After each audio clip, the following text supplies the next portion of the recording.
I think that had you not had the situation in Afghanistan, I don't think Putin would have gone in. I think when Putin looked at how stupid and incompetent that operation was, he said, wow, this might be a chance. And we're dealing with him now too.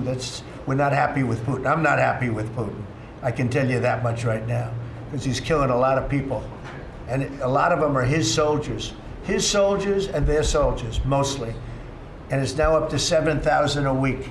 And I'm not happy with Putin. Just returning back to Russia, if there's anything that you would signal about your displeasure with them. Well, look, I'm very unhappy with them.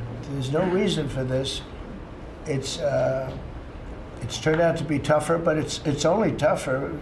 And I will say the Ukrainians were brave, but we gave them the best equipment ever made. We gave them the anti-tank busters that knocked out tanks. I mean, you just aim them in the direction of the tank and the tank is gone.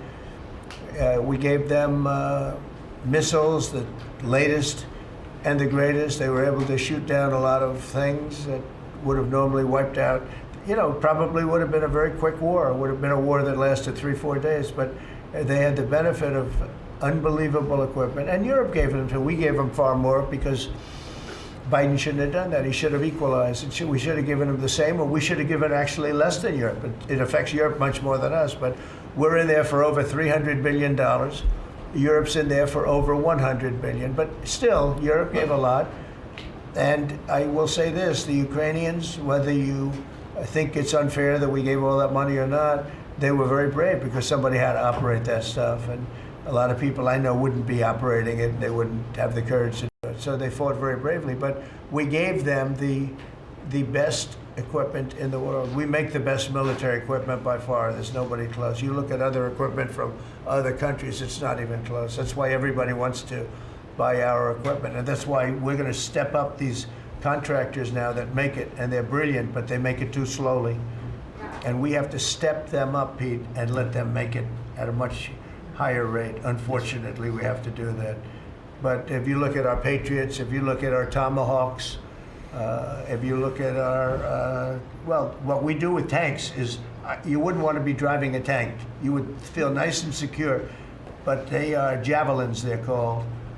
And I gave them the javelins. Remember they said Trump gave the javelins and Obama gave them sheets, right? They called Obama at that time. Barack Hussein Obama, if you haven't heard, did a terrible job.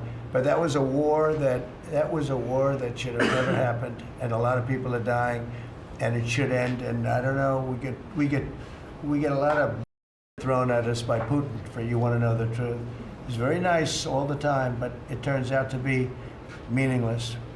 Do you want to sanction him? Lindsey Graham has a sanctions bill on Russia. Do you want him to vote? I'm looking at it. Yeah, no, I'm looking. The Senate is passing.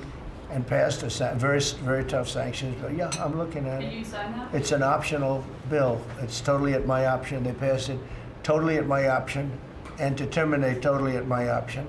And I'm looking at it very strongly.